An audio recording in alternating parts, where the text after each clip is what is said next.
This chandelier was the first thing I made for the gazebo, even before I started building the gazebo. It is a 1/12 size, like dollhouses.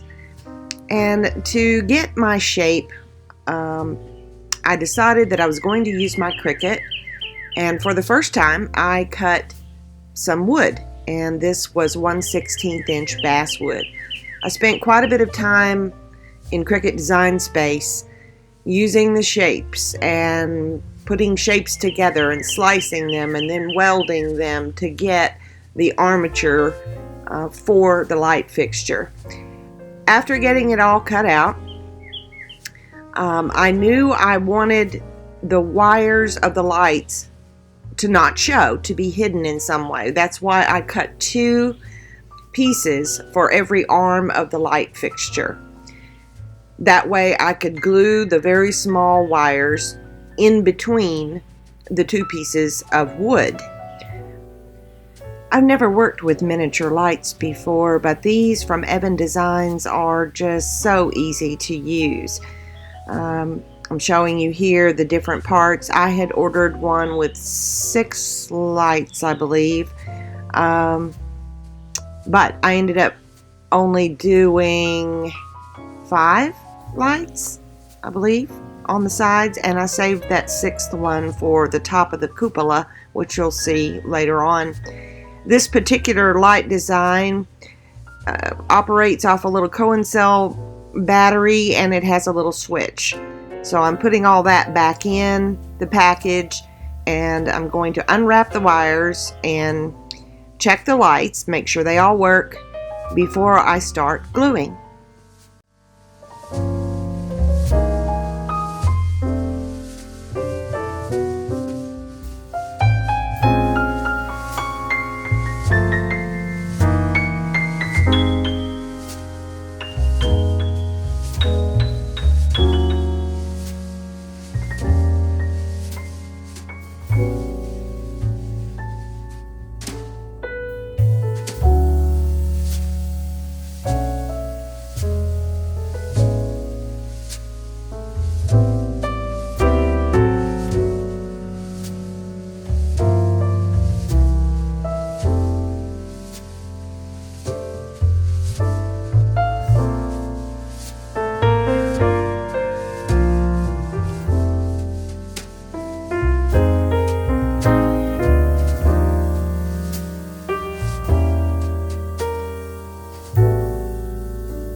While the arms of the light fixture are drying, it's time to work on the center pieces at the bottom and at the top.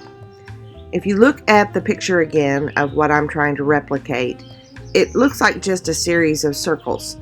So in my Cricut design, I just cut circles in different sizes. I mean, they're all close to the same size, but you can tell that there is a bit of a difference. The bottom's easy enough because they're all solid, but the top circle where the arms connect is a little trickier.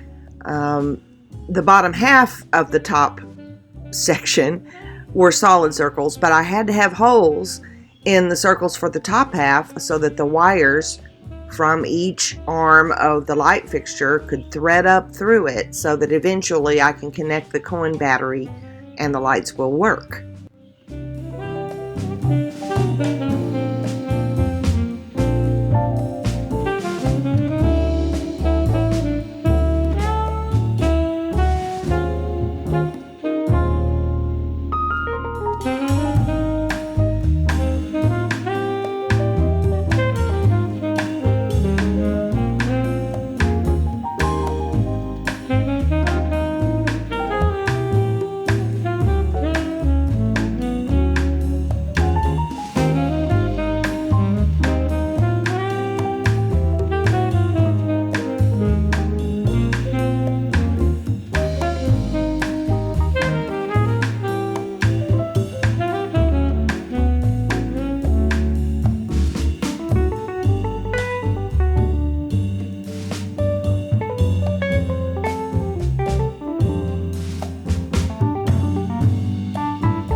Once the 5 arms were dry, I used a small emery board to sand the edges a bit, especially if there was any bits of glue that had kind of oozed out between the 2 cracks.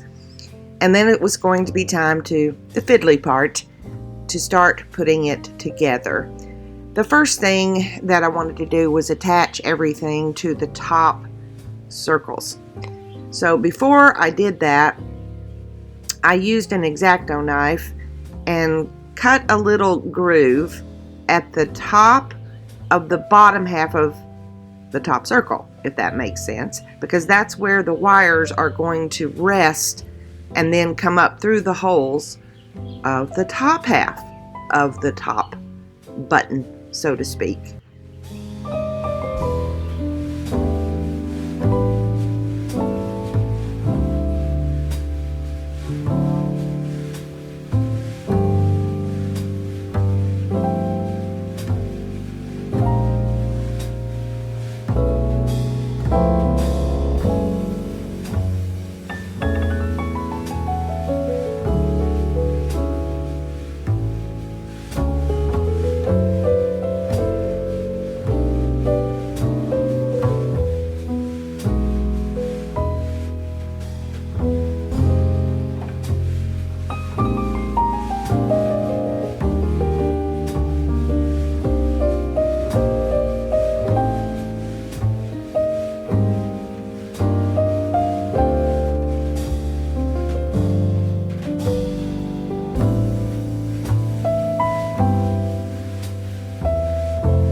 A third arm would have helped in putting that fixture together, trying to glue it. I needed a third arm, and there is such a thing.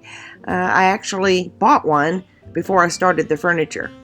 But now that it is glued together, I need to do something to make the wood and the little bit of clay that I had to use on the bottom cup.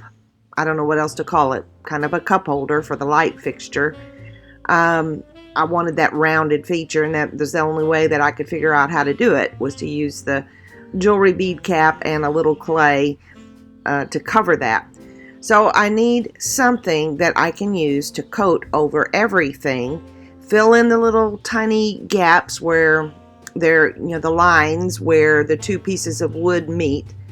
And I got this idea from Bentley House Miniatures, her YouTube channel. She actually mixes 50-50, just PVA glue, like an Elmer's, and joint compound, which is drywall mud.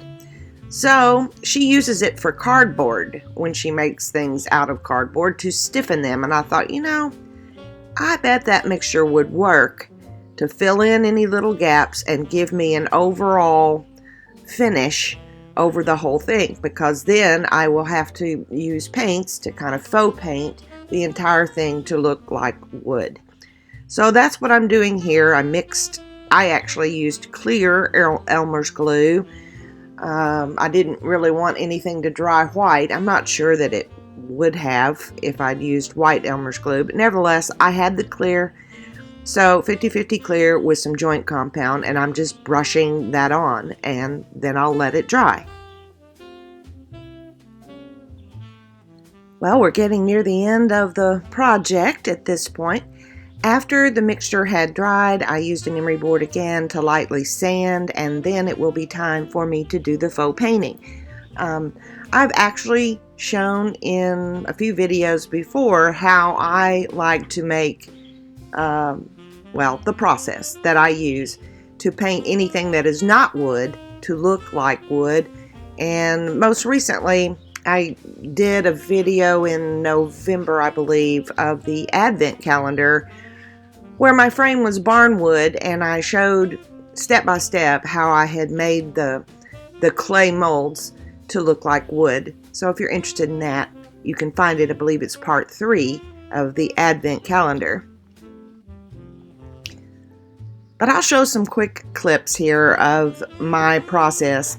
Step 1 is to paint the entire piece with a color that would resemble raw wood. I believe what I'm using there is something called Country Twill. After that, it's a series of dry brushing grays and browns and little whites, and finishing up with some wax.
Again, to match the image of the light fixture that was my inspiration pick, I need to cover up the little ends of the bulb and the wires.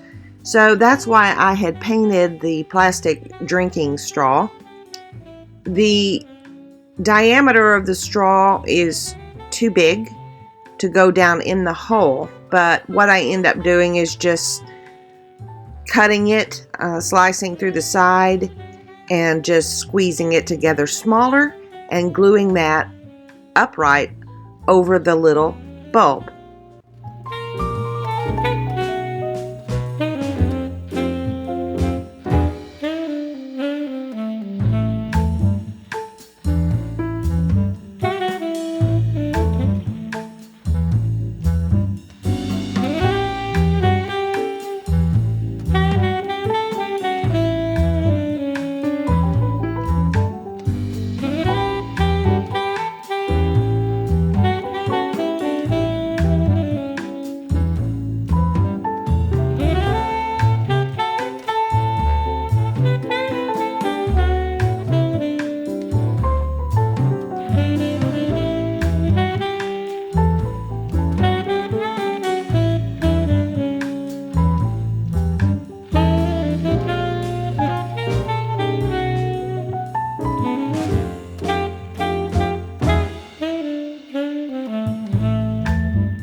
At this point, it's just a matter of connecting everything together. I do check first, though, to make sure all the lights are working. All you have to do is connect the red wires to the red wire on the switch and battery pack, red to red, black to black.